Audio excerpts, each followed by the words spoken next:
Great. So with that, I'd like to welcome our speakers. Dr. Mike Morrison is a designer and psychologist working at CurveNote. You might know him for the Better Poster movement. Mike's going to be our first speaker today, and he'll be introducing some cognitive principles, doing some games with us. And Leah Kim is a UX designer from Fermilab with a background in HCI, human computer interaction. And she's got experience at Boeing as well. Leah's got a case study on cognitive load that she's going to share with you today. So Mike's going to be up first. We'll have time for questions until about the bottom of the hour, and then Leah will present, and we'll have time for questions after that as well. Please feel free when it's time to raise your hand, or you can put stuff into the chat throughout, and I'll make sure questions get asked. So thank you very much. Mike, I'm going to turn it over to you. Awesome. Thanks, Hannah, and thanks everybody for coming. So to start out with, I'm going to teach you the most powerful skill in all of UX design. I'm going to send you a link to a Google Doc in the chat. It's going to look like this. Click on chat window again. Everybody can visit that Google Doc. What I want you to do first is try to set up your screen, ideally so that you can see the Google Doc and my screen at the same time. This is going to work kind of like a yoga class where I'm kind of like doing the poses and you're like following, like, trying to also do poses or whatever. And I'll sometimes make painful adjustments, but with kindness. So I'll give you a second to set up your screens. So either maybe you can got multiple monitors, use that, or drag one to the left edge.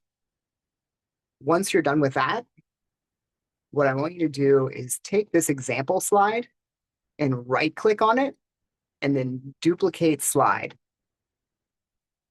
And then add your name in the speaker's notes, like Mike's slide, do not touch. So this is going to be a very simple sort of wax on, wax off, if anybody gets that reference, game. Then we're going to do a more advanced one. What this is going to teach you is how to control where people look. If you can control where people look, it subsumes a lot of other design skills. Usually I design things all day in scientific software, and 90% of my thoughts, if you could be inside my head, are how to control eyeballs. Like what are they going to see this? When are they going to see this? And so if I can level up your skills a little bit there, it kind of subsumes a lot of other skills, which is why we're going to focus on this. Okay, so you've got your Google Doc, you've got your slide duplicated. Hopefully some of you can see mine.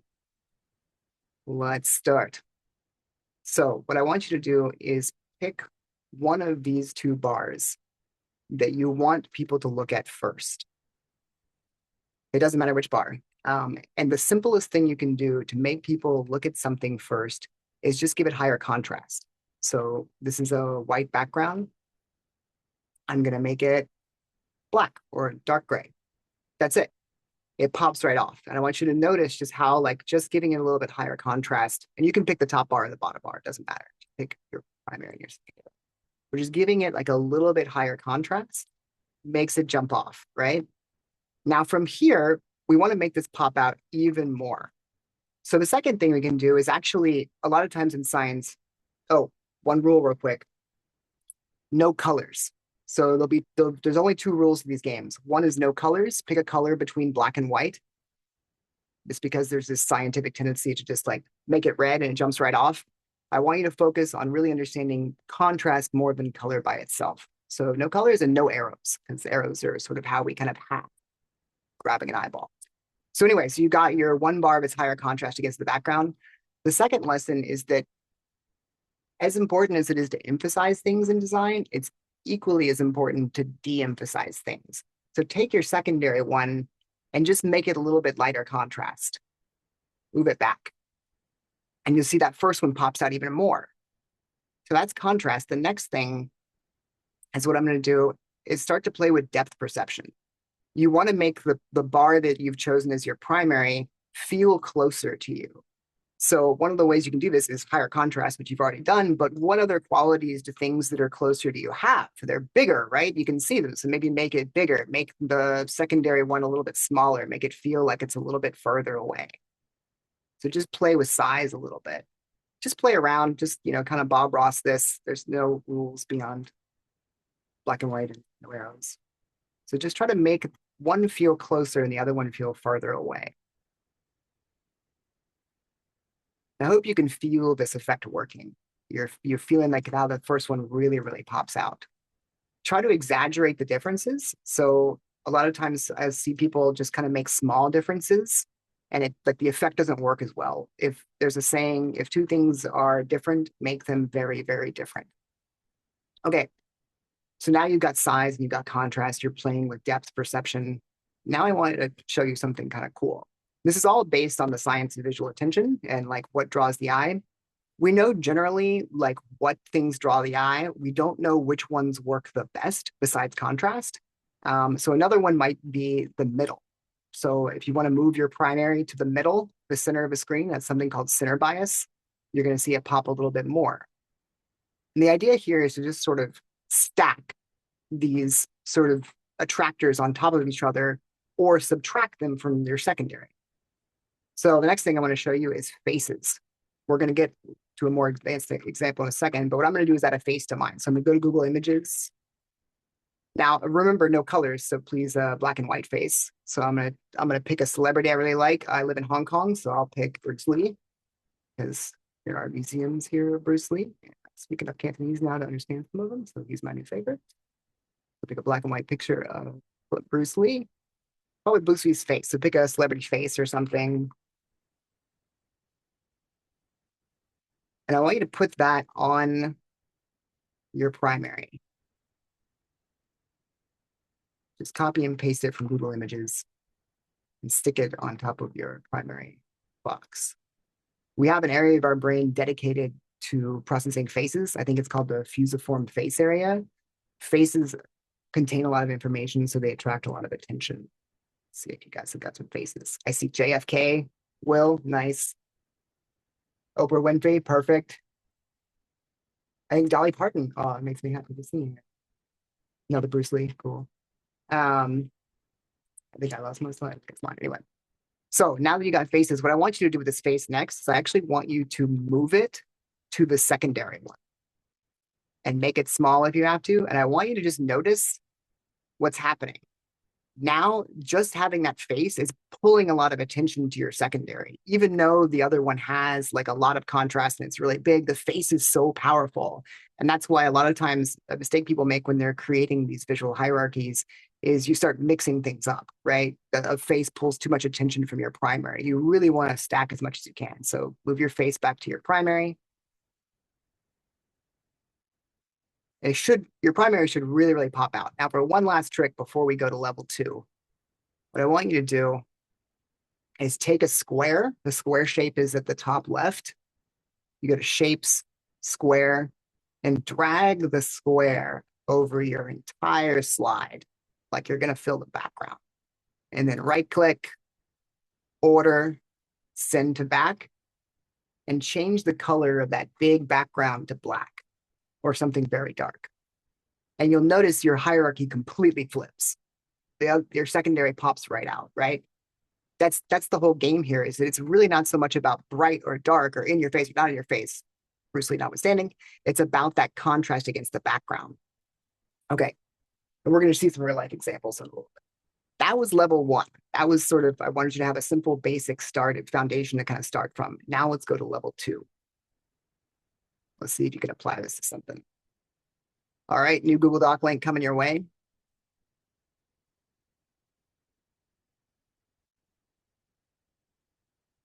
I hope one of the things some of you might have, same deal. Okay, with this one, since you're already signing in here, what I want you to do is pick one you like.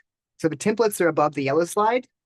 There's a, so right-click duplicate one you like and move it below the yellow slide. There's a poster template. There's a, a scientific figure of a mouse. There's a bar graph. There's a line graph. And there's a software interface.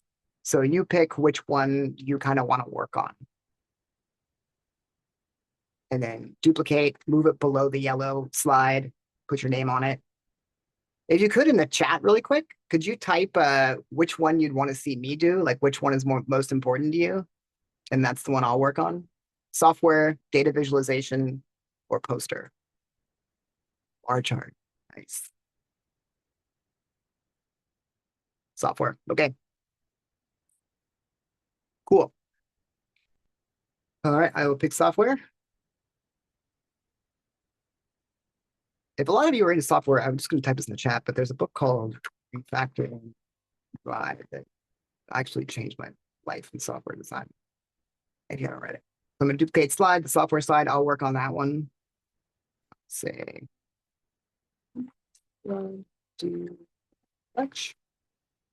Okay, so we've got about 8 more minutes here to go through this. What I want you to do is try to apply that thing you just learned to whatever template you picked. And if you have more time, you can pick another one too.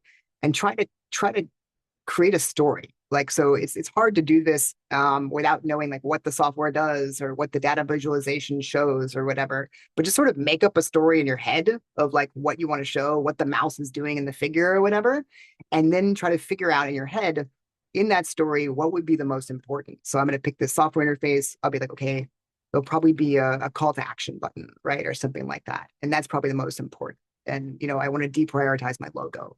If you're looking at data visualization, maybe it's like, I think the trend line is the most important, or the least important, or this data point, or 2 data points.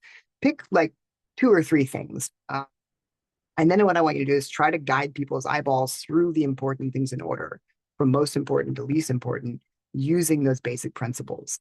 And I'll just sort of talk about what I'm doing, kind of talk it through, and hopefully it helps you. So you get about 6 or 7 minutes to sort of play with this and see what you can come up with. You're just trying to guide the eyeballs. So right away, something relevant to software especially is people read in a Z layout, a Z pattern. So I kind of expect things to flow left to right in a Z. Factor that in what you will. There's a natural order there. It's called an intentional template. I'm going to choose, there's some things to prioritize. I'm going to start by making the things I want to prioritize higher contrast. And I'm going to move back at literally everything else. So I'm going to just make my background as light as possible.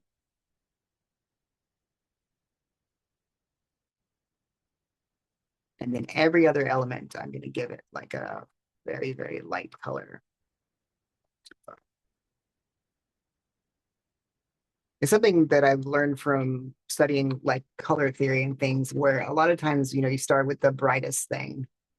When it can be really useful to just start with neutrals, just start with like just the gray kind of background first and really kind of get that right, and then build up from there.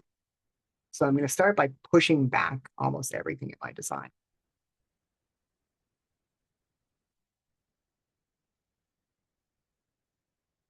And then I'm going to pick one thing that I really, really want to emphasize. And since I've already pushed everything back, that one thing is really just going to jump off the page. I'm going to make it higher contrast,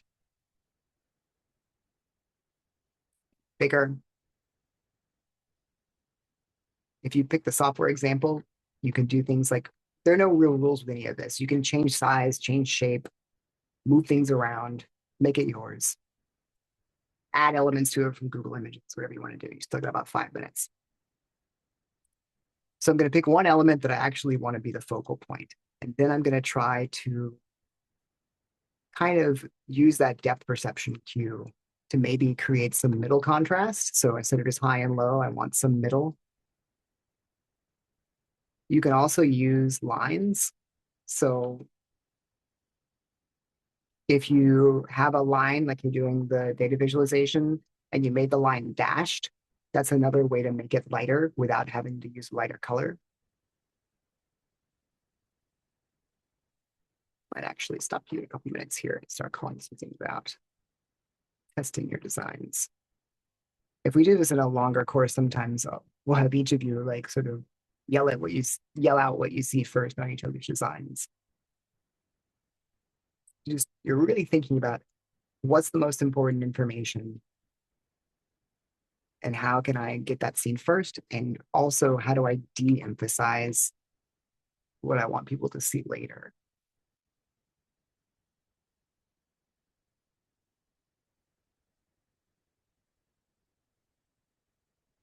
If you want an extra hack, then you can swap your background color if you want to make this harder.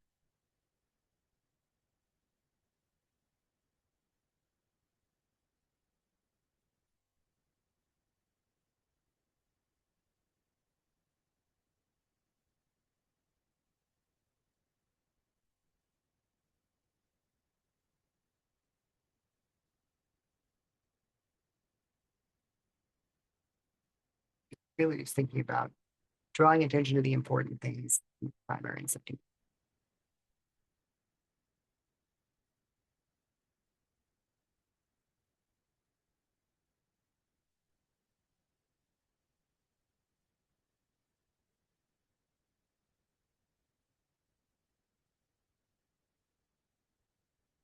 I'm gonna start checking out some of your designs now.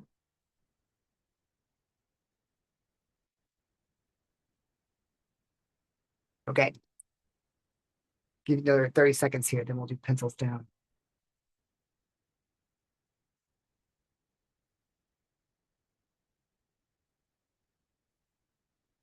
You'll find that if you pick sort of a dimension like size or contrast and you kind of like just go down the ladder, like most important thing is biggest, and then you go a little bit smaller, a little bit smaller, a little smaller. Um, that it makes it kind of easier.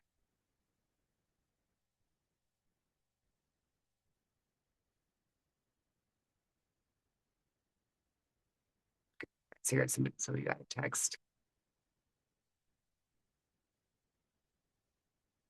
Yeah, really try to work on the colors. Or not the color, sorry, the contrast.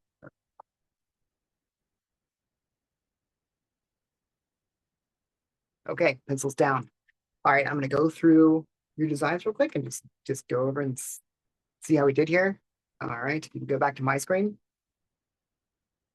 So this is Dan's. Perfect. You're gonna get your eyeballs. I'm just gonna yell out what I see first. This is Dan's. I'm gonna go like 1, 4, 3, 2. Right. It's gonna gotta go. So you reverse the Z, which is kind of cool. You created sort of a clockwise pattern. It went like and you use descending contrast here. This would work really well in person as a poster, especially because people are gonna look at the top naturally. Dan, do you want to unmute and try the next one? I'm just gonna pick a slide and you just yell out what you see first and second and third. Sure. So you're gonna be like top. Right. Okay, ready? Just yell out what you see first, second, third. Go. The big gray bar in the middle and then the black thing at the bottom left. Nice. Call it, so like a takeaway and a call to action. Okay, this is Rachel's. Rachel, do you want to do the next one? Sure. Let's see. So 11. So I see the trend Ready? line. I see the trend line first and then the 2 data points at the bottom. Perfect. I'm sure, Daniel, that was your exact intention. Huzzah! Yes. Yay. Okay, Daniel, next one. And then we want you ready? Go. Sure. The big gray bar at the top, and then the bottom left black bar, and then the gray box, and that's everything else. Perfect. So like yeah. That's exactly. It's like what Allison, I think, did is you created a call to action button hierarchy, and you see that pattern a lot. Even though we're using like AI to design a lot of things now, I think understanding this helps you tell AI what to design over. Okay, cool. Allison, last one. You want the honor? The last one.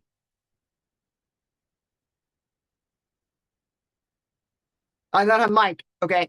You know what? Okay, I'll do the last one. Yeah, Allison, can you just type what the first thing you see in this is? The mouse. Perfect. Okay, cool. Good job. Then the waves. Yeah. So like this is a real scientific figure. And what I love about this example is that like you could tell 50 different stories depending on how you structured the visual hierarchy in this figure. Like, is it about measuring? This one's about measuring mouse's brainwaves. But like, is it about the brainwaves? Is it about the maze itself? Is it about the choice? Like this was actually a decision-making paper, right? Like you can tell different stories just on how the contrast works, just on how that like priority is set up, which I think is just super cool. Okay, so now you guys know more about visual hierarchy than I think most people in science. It's helpful. And for the next half of this, I want to kind of switch gears a little bit here. And I want to show you what's coming for scientific publishing because my night job is teaching some design principles to scientists, and my day job is trying to fix scientific publishing, which is considerably harder. So just to review what we just learned, let's make sure you guys can see my screen, which you probably can't.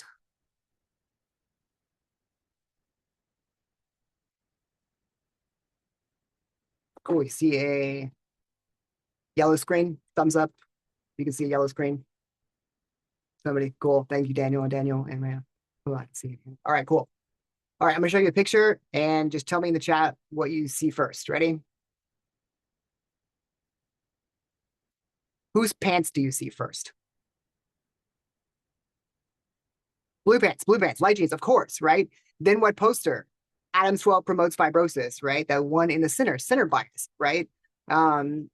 It's big and high contrast. This isn't the color doing it. If I black and white this, right, you can see that it's just like the pants are different from the other pants. If they're just a lighter color against a darker background, right? So if I run eye tracking on this, which I did, you can see that the eye tracking predicts that you're going to look exactly where you looked, which should give you two takeaways. One, there's a science to this. A lot of people think that design is making things look pretty. There is a predictable science to making people look at different things in a certain order. A second thing you could take away is that you predicted this. You knew they were going to look at the blue pants. You know how to do this. You already have a sense of where your eyeballs are going and what people are looking at. A lot of times you just sort of have to embrace that and start listening to that voice. I've given probably 100 workshops on scientific posters after the whole Better Poster stuff. And the number one question I get, of course, is like, how do I create an eye-catching poster? How do I make my poster stand out in a sea of other posters? And the unpleasant answer is contrast. It's you have to make your poster look different than the other posters around it. Really, really different. Like get out your scissors. And that's not an answer that I think most first-year PhD students want to hear when they're trying to fit in. It's not an answer that most PIs want to hear when they're trying to help their first-year PhD student fit in, right? You have to make things look very different to stand out for visual attention, but there's so much conformity in science that's kind of like against it. Yeah, exactly. Gestalt principles. Daryl said in chat. Here's another example. This is just from like Reddit data is beautiful and from I think a New York Times article or something. You can see that this is just using what you just learned, right? It's just a pop-out effect. And so if I take the color away, they're just using high contrast and low contrast. I hope that this little game kind of demystifies a lot of these like supposedly like professional level designs. They are professional level, but a lot of times what a professional design does that an unprofessional design doesn't is they understand how to guide your eyeballs. And that's an actual study, is that when they put eye trackers on people and have them view good designs versus bad designs, in the good design, more people's eyes move in a similar order. So there's like correlation in the eye. Scientific posters, especially, like we design them like walls of text. The problem with this, besides there being 600 of these in a room, is that you just played a game where it was hard to, it was pretty easy to draw people's attention between two blocks. Then when you switch to the more complex example, you notice how like infinitely more complex it got to try to guide people's eyes through 5 or 6 things. When you add 20 or 30 or 40 things to a poster, the game is basically impossible to get people's eyeballs through this in any kind of consistent order without it feeling just overwhelming and cluttered. And that shows up in eye tracking. There is an argument that like we know where to look, and that's definitely a thing orienting, but generally if you run this through eye tracking, you see that if you compare it to like a Better Poster version 1, I have moved on from this. I've added more graphs and figures to later Better Posters. This was the original, the most extreme layout, the one that went viral, but probably was a little controversial for being a little bit too minimalist. According to probably 30% of people who responded. Majority is pretty positive accepting. This has gotten good research results too for accessibility and for promoting discovery and for engagement. But I have newer designs that are a bit more dense if you prefer that. Anyway, you run eye tracking on this. And the right design, this was my first attempt at redesigning the poster a few years ago. You can see it draws your eyes dead center, right? Like it's night and day. The version on the left, you're attracting attention to things like the school logo and stuff like that that aren't really relevant to the study itself. This pattern of like crazy blobs everywhere that you see on the left is clutter. That's what clutter looks like under eye tracking. You just don't know where to look. And in the right, you know where to look. Here's a live human eye tracking, not live, but recorded. What you're going to see when I hit this play button is people reading this poster. And it's 13 people reading the poster. You're going to look at where their eyeballs go. The magic of this poster is actually right here, where it switches to black text on a white background to gray text on a gray background to gray text on gray. So it's dark gray on gray, gray on gray. That's 3 zones of contrast: high contrast, medium contrast, low contrast. And the eye movements are going to do exactly this. They're going to go to the high contrast first, mood effects, attention at work, then the medium contrast. Then right here, one of the proudest moments of my design career, no one is reading this part yet. They're all up here. There's strong correlation in the eye movements. Now they're down here. Now I did a bad job of getting their eyeballs through there. But those 3 little contrast zones are all it took to really, really control those eye movements. Okay, now, for the future of scientific publishing in our last here. The company I work for is called CurveNote. We do a sort of probably a ton of open source work too. I used to feel bad about kind of like shilling for them, but I'm really, really proud of the work we're doing to reform scientific publishing. And there's lots of ways to be really involved. The key question with scientific articles, I want you to kind of like know what's coming. They haven't really changed in a few hundred years. We're switching gears now from design skills to the future of the scientific article. But scientific articles haven't really changed in several hundred years. What does it look like next? What does the next iteration look like? I think it looks going to look something like this. Not bioRxiv, but you're going to start by seeing people link to interactive preprints. So you might have a link from the regular preprint on bioRxiv over to an interactive preprint. What an interactive preprint looks like is this. It's a web-based article, but it's built on something called, mist markdown. And you can have all of these incredible UX features. Like you can have, obviously, author cards is the least impressive one, but you can have like really insane hover references where you can actually get like figures of the paper you're referencing and it pulls it in with the authorship. You can also do things, start this video. You can start to explore in line. This is just the start of the things these articles can do, built on open source mist markdown and their shout out. You can include the data with your articles. This is becoming the data with your figures, which is becoming increasingly important because if you want to use AI to improve one of the figures that you see in a paper, if the code's available, it's easier for AI to digest that and start hacking it up. We can do interactivity in line. All of this, by the way, is a scalable framework. These aren't one-off demos. We'll see this scale soon. I want to show you another example of these. My favorite part of these more advanced articles is that where we want it to go is for scientists to be able to publish them themselves. So the question is that Rowan, our CEO, asked me when I first joined was, if you could publish a scientific article yourself that is more interactive, more engaging, and higher impact than what a traditional journal can pump out, why do you need the traditional journal? And of course, the typical answer is peer review, but peer review can improve a lot in this world too. This is actually a journal created by one of your alumni, LBNL alumni, Colin Ophis, who's now a professor at Stanford. Colin has a design background a little bit, and so I think he was a graphic designer. And he builds these beautiful interactive figures that he can embed in his article. And so he has sort of the gold standard in like creating this more engaging interactive figures for this like new generation of scientific articles. These are also much more machine readable. So they're more AI readable, they're more accessible. And we're working on a lot of the open source frameworks to make that scale across journals. So if you're more interested in that, let me know. But I wanted you guys to know that this sort of self-publishing revolution and more interactive science is coming, and that's sort of my day job. And now you get a preview of it. So cool. In the last minute, any questions? I also have a YouTube channel with more stuff. Yeah, let's have one question from the audience. We've also got a nice comment from Luis in the chat. And while Mike's taking that question, Leah, you can be setting up your slides. Thanks, Lewis. Yeah, it's like the article, redesigning scientific articles is so hard because you can't change anything. Like I can't add a line break to an abstract paragraph, but I think adding those like interactivity elements on top without changing a single word is like a really useful route. And like every day there's some internal demo that like just blows my mind and reminds me of like why it's like it's a chance to change things, I think. And there's some, but yeah, I'm glad you enjoyed it. I'm still getting better at getting comfortable at talking about it. Cool. I'll hand it over to Leah.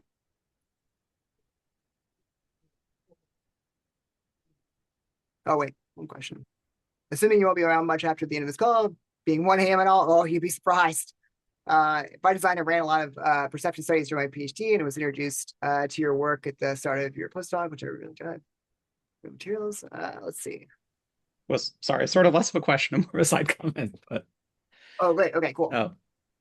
Oh, cool. You got a lot of demos for creating visual hierarchies. This is great. Yeah, you posted this to the whole chat, right? It's up to you, but I could put it in main chat if people want to see. But... Oh, sorry about that for reading. No, that's fine. It's fine. I'm so sorry. Cool. Okay, over Leah.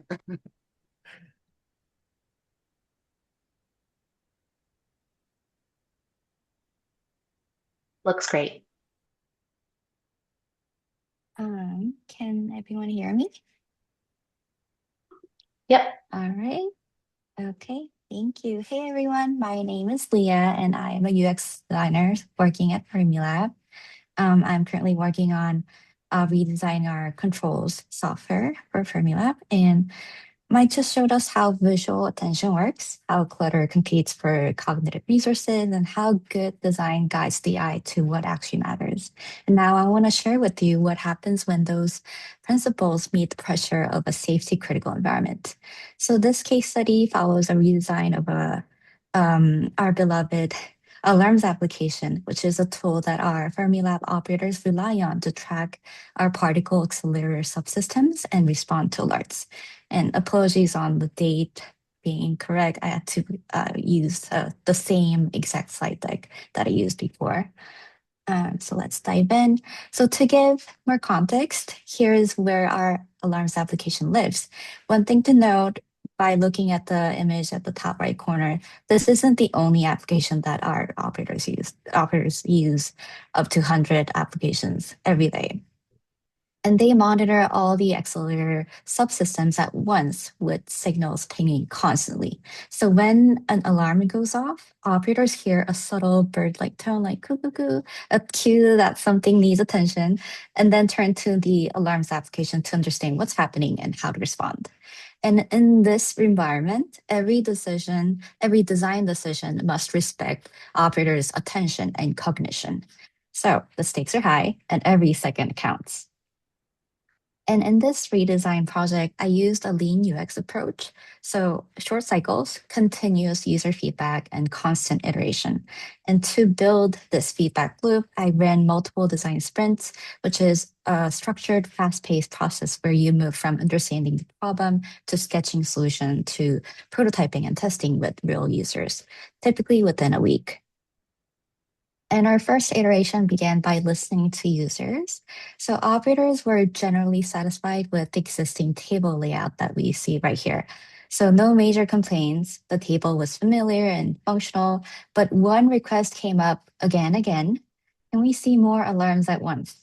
So I increased the density. I reduced the font size to show 15 alarms per table, and then 20, and then 25. And each version felt like progress, more information with more coverage. But I wasn't improving attention. I was adding more to the visual field and calling it better. I was diluting attention. So I paused and reassessed. I shifted from listening, literally, to empathizing. Why did operators keep asking for more alarms? Probably not because they wanted a crowded screen, but because they work in a very high stake, high stress environment where missing a signal has real consequences. The request to show more alarms, so more things on the screen, was a response to stress, a need for control, a fear of missing something critical. So this realization shifted my focus from adding more elements to the screen to a better challenge. How might we help operators maintain attention under continuous alerts and stress? I began studying human attention, alarm fatigue, and cognitive load in safety critical environments. So with that new framing, I moved into a second iteration, now centered on reducing noise and protecting operator attention. I explored ways to make new alarms quickly scannable, focusing on only the most critical information. I reduced visual clutter, and I introduced data visualization intended to support faster at a glance decision making. So Mike talked about using visual hierarchy control to control where people look. And that's exactly what I was trying to do here, design a clear path for the eye so that operators could act faster with more confidence. But when I brought this prototype to the users, the response was mixed. So operators found the new redesigns confusing. They were frustrated because the device names. So if we go back here, is no way to quickly catch the device name, which is the anchor that they use to recognize situations instantly. So from reading, oh, what the device name starts with, does it start with A or D or L? They're able to instantly recognize, oh, this is where I need to look at. And in my new prototype, that was hidden behind the click. And as one operator put it, this doesn't give me anything. I had removed what I labeled as visual noise, but it was actually a critical signal. So, in trying to simplify, I increased cognitive effort and disrupted attention. I had applied visual hierarchy without understanding what was actually salient to our users. So, after putting the device names back, recognition improved, but a deeper question remained: which noise actually needed to be reduced? The answer came from watching the users and context. So every time I visited the main control room, the alarm screen was never empty. It was filled with alarms that were either already known and being worked on, just kind of sitting in that gray area of like, okay, it's important enough that we're working on it, but like we can't remove it. Not really. So these are not critical enough to resolve right away, but too important to snooze or bypass. So intentionally ignoring some active alarms is part of the operational reality. But the accumulation of known alarms creates exactly the competition effect that Mike described, the new alarms competing visually with the ones that were safe to ignore. Operators were constantly asking, which ones are new? Which ones matter right now? So tension was being diluted, salience was being lost, and the cognitive burden was falling entirely on human memory. So with a better understanding of operational noise, iteration 3 took a different direction, designing for contextual awareness. This led to what I call bookshelf alarm system. The idea was simple. Operators could drag known alarms into separate spaces on the right, which I call books. So not snoozing or bypassing them because that's kind of against the rule.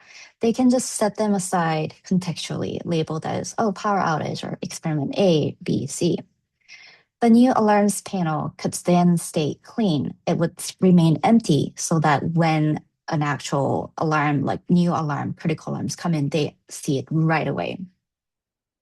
This means not just visual hierarchy is in practice, not just about what looks good, but about protecting the space where the most critical signals need to live. And with this design, operators no longer have to rely on memory.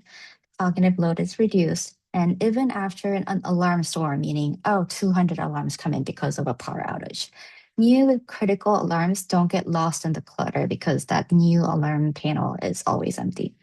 Operators responded positively.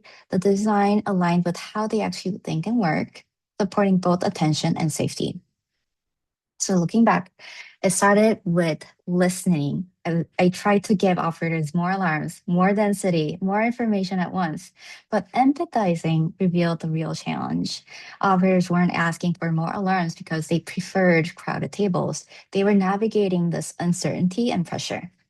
They were trying to maintain control and ensure nothing critical slipped through.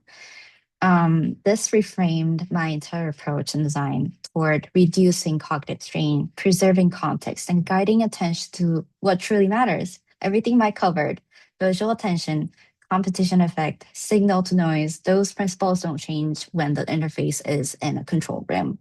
If anything, the cost of getting them wrong is just higher. So technology supports safety only when it supports human cognition. And when we reduce cognitive load and guide attention intentionally, we're not just designing interfaces, we're designing environments where people can actually perform at their best, even under pressure. That wraps up this case study. I am happy to answer any questions if there's any. Thanks, Leah. I want to open the floor to anyone who has questions about either talk. You can type them in the chat or raise your hand. Thanks for all the claps.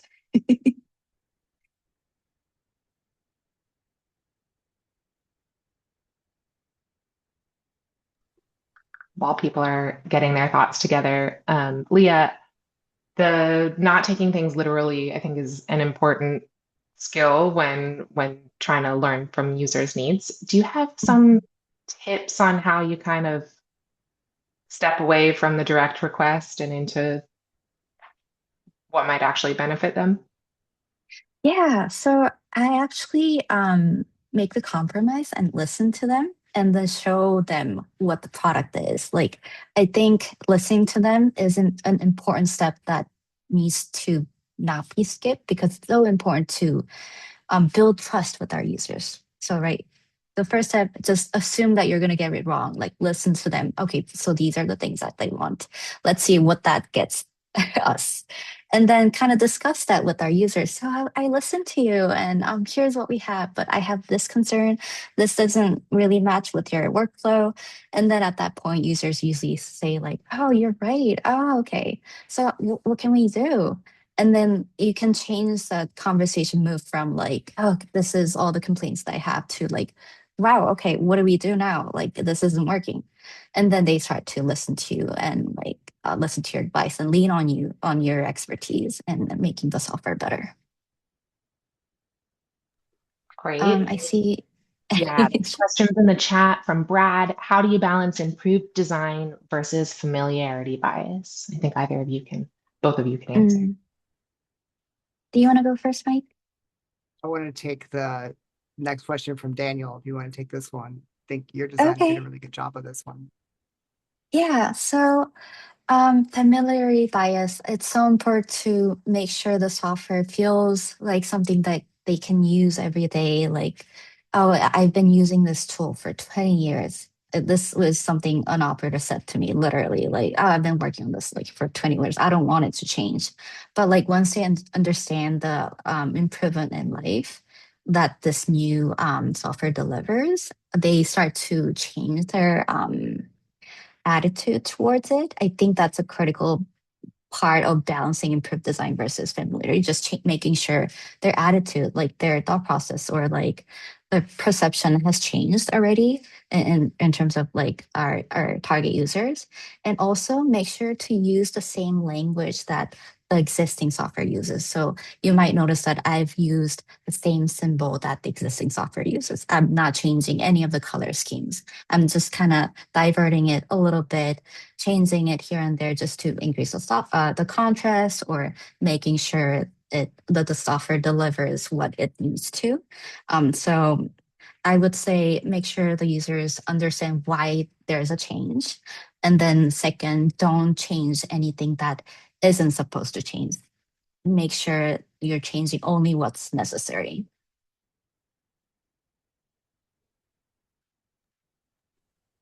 And from Daniel in the chat, we've got, what signals did you use to differentiate what people said they want versus what actually helped them during your redesign process? And Mike wanted to start here.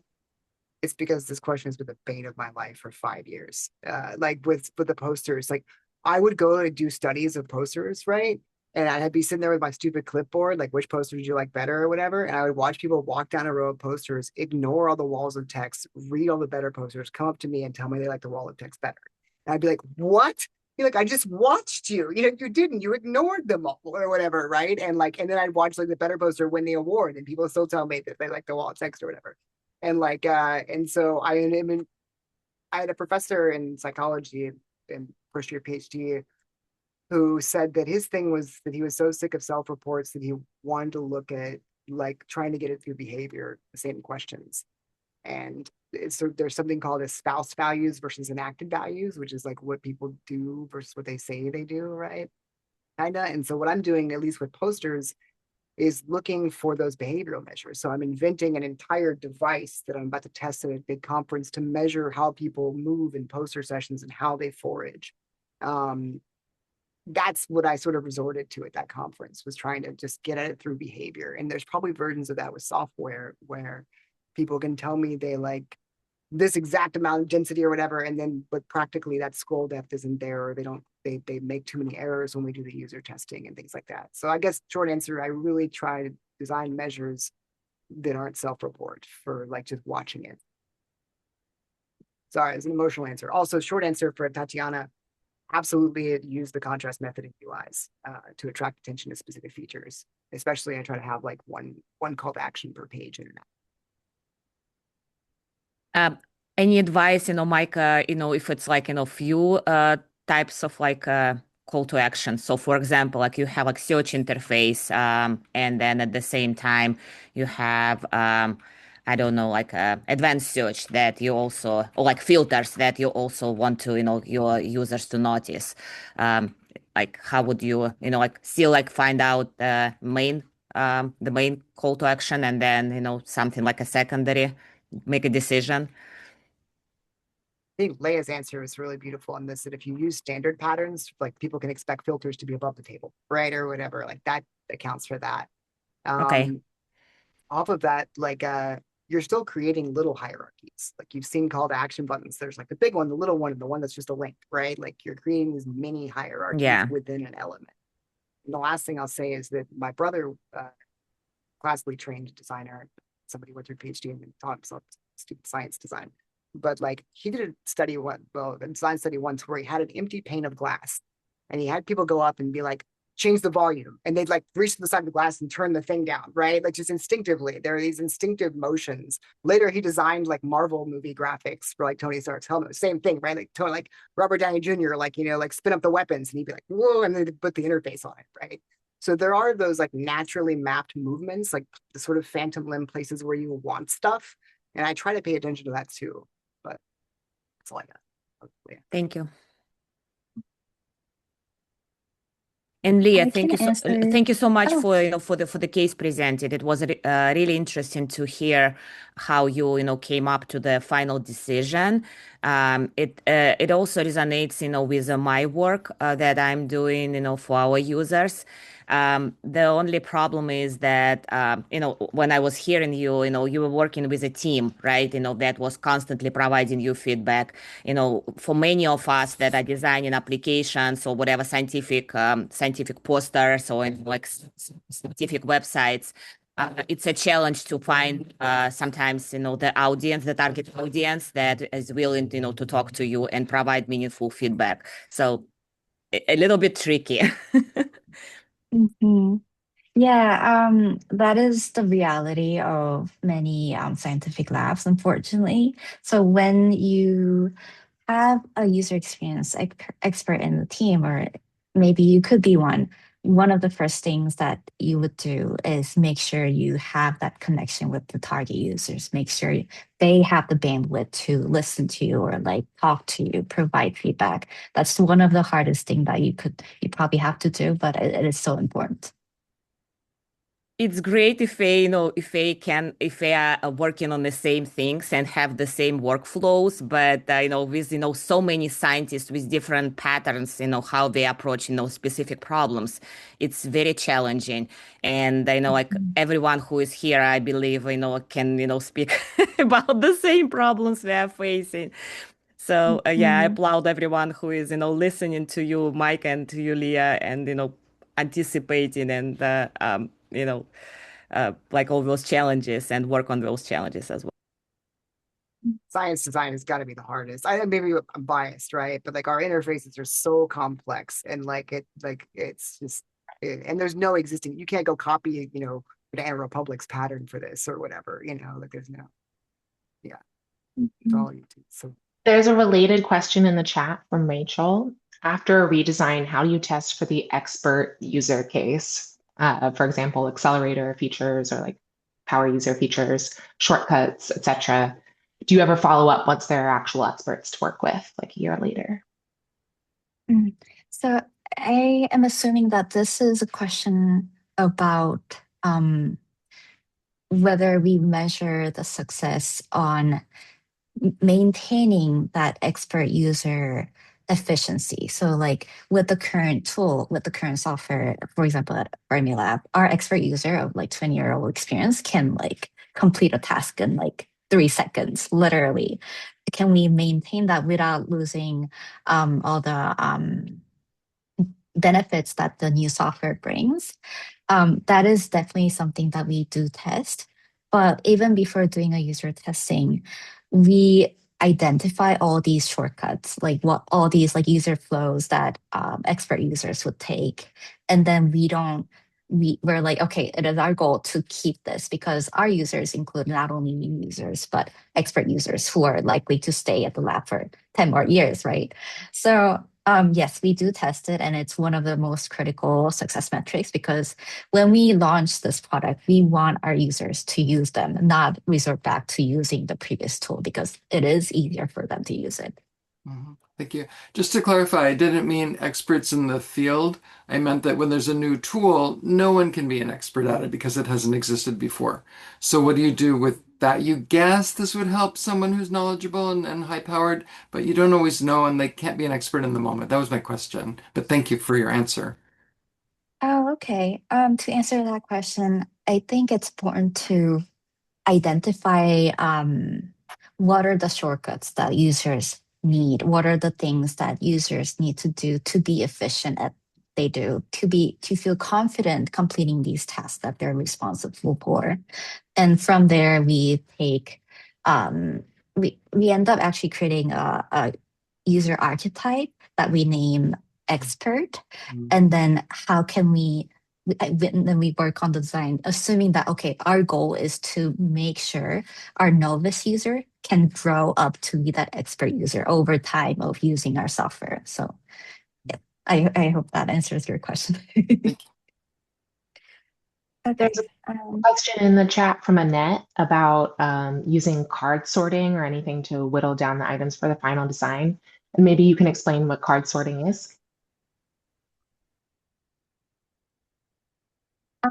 Annette, do you want to answer that, or I can? Go for it. Oh, so sorry, I was asking for Annette. Yeah, sure. I can explain what card sorting is. So if you are trying to kind of establish categorizations of items, maybe that are going to be in a menu system, or how you just want to organize your information architecture, you can give people the list of the items and then ask them to group them and give that grouping a label. And there are online tools for this. You can also do it with whiteboards or just physical cards, which is kind of the original idea. And you can get groups of people to do that and then compare what the different groups came up with. Yeah, thank you for explaining what it is. The short answer is no, we didn't use it, but we are using that methodology. We might end up working with Optimal Workshop, I believe, which is the online services that handle online card sorting exercise to tackle another application, which is for like database. We call it database dump, which is literally what it does. Thank you. And there's one more question that I think we have time for from Mike, from Mark. When a paper contains interactive visuals, how do you avoid burying the treasure? The reader has to know how to find the insight. How do you decide what to make interactive? I have an entire slide, and like, you don't have a choice but to bury the treasure right now. You wouldn't believe the incredible things I see in supplement sections because that's how journals have to, that's the only place they let you do it, right? And like, that's going to change. You pick the one that you keep going back to and that people keep asking you for, you upgrade it, right? Something like that. But you'll be able to start moving those things higher in the article. And eventually you'll get it where it's right beside the abstract. But that'll be a few iterations away. I can't speak enough for the power of interactive visual. Like Colin, he's the LBNL alumni, told me one time. I asked him, I was like, why do you take the extra time to make these visuals so beautiful? I'm glad you do, but why? It's more work, right? And he said, because like it or not, science is half sales. And that hit me so hard. And like, this is the guy who's like, he's shown these interactive visuals to grant agencies and they've been like, yeah, checks or whatever, and like probably, and like, you show them to students and they get engaged with the science and your colleagues are like, hey, can I borrow the interactive visuals so I can show it to my students? These become so much more than just passive articles at some point. And it's even easier to create them now with AI. So I think someone commented the UX of them isn't great yet. I totally agree, but they'll get there in such a new world. Thank you very much, Mike and Leah. This has been really great. Thanks for the excellent talks, questions, interactive stuff. I'll post the recording to YouTube and we'll send that link out when I have them. And I encourage everyone to join us for that informal discussion next month, just about how we've been doing user experience work on our teams. Thank you. Have a great day. I'll take the